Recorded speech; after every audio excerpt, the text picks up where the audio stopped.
রাশিদ, তুই বেকার সেটা আমি জানি, কিন্তু তুই এত নিচে নামতে পারিস সেটা তো জানতাম না রে। মসজিদের মতো একটা পবিত্র জায়গা, আল্লাহর ঘরের দান বাক্স, সেই জায়গায় তুই হাত মারলি। ছি ছি ছি ছি ছি, তোর নামে যে এই অভিযোগ উঠবে সেটা ভাবতেই ঘেন্না লাগছে রে। ছি। মরল সাহেব, আমি এই টাকা ছুঁইনি, আল্লাহর কসম আমি নির্দোষ।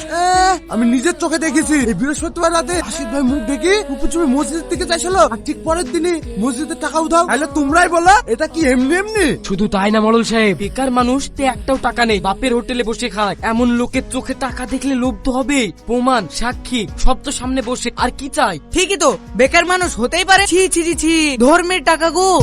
আমার স্বামী চোর না, ও এরকম মানুষই না। আপনারা না জেনে শুনে একটা নিরপরাধ মানুষকে অপমান করছে।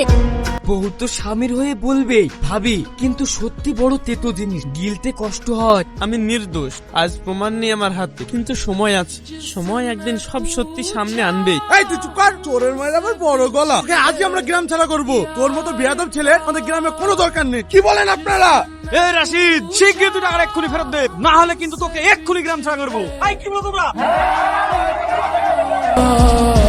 থামুন, এই মানুষটার উপর চুরির অপবাদ দিচ্ছেন। আপনারা জানেন উনি কে? হ্যাঁ হ্যাঁ, আমরা জানি ও একটা চোর, ছোট লোক, বেকার। তো আপনাকে তো ঠিক চিনলাম না, কে আপনি? আমি সাইফুল, আর গ্রুপ অফ ইন্ডাস্ট্রি ম্যানেজার। আর রাশিদ ভাই হচ্ছেন আর গ্রুপ অফ ইন্ডাস্ট্রি মালিক। তো বড় আন্তর্জাতিক কোম্পানি মালিক এই রাশিদ।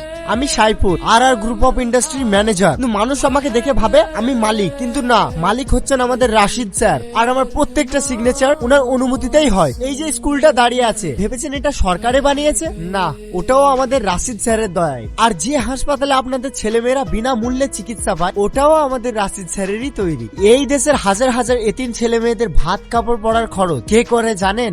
কারো নাম নেই, কারো ছবি নেই, সবই আমাদের রাশিদ স্যার চুপচাপ দিয়ে যায়, বছরের পর বছর, কাউকে না জানি।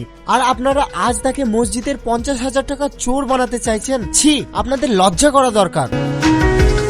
রাশিদ ভাই, আমি ভুল করে তোমার এত বড় দুর্নাম দিয়ে ফেলেছি। রাশিদ ভাই, রাশিদ ভাই, রাশিদ ভাই, আমি তোমার পায়ে ধরে ক্ষমা চাইছি, আমাকে ক্ষমা করে দাও রাশিদ ভাই। আসলে এই শুভ আমাকে বলেছিল যেভাবে হোক তোমাকে ফাঁসাইতে হবে, তাই আমরা এই তিনজনা মিলে এত বড় মিথ্যে চুরির নাটকটা সাজিয়েছি। আমার বুদ্ধি ছিল না, আমি লোভে পড়ে গেছিলাম। আমাকে রাশিদ ভাই মাফ করে দাও রাশিদ ভাই।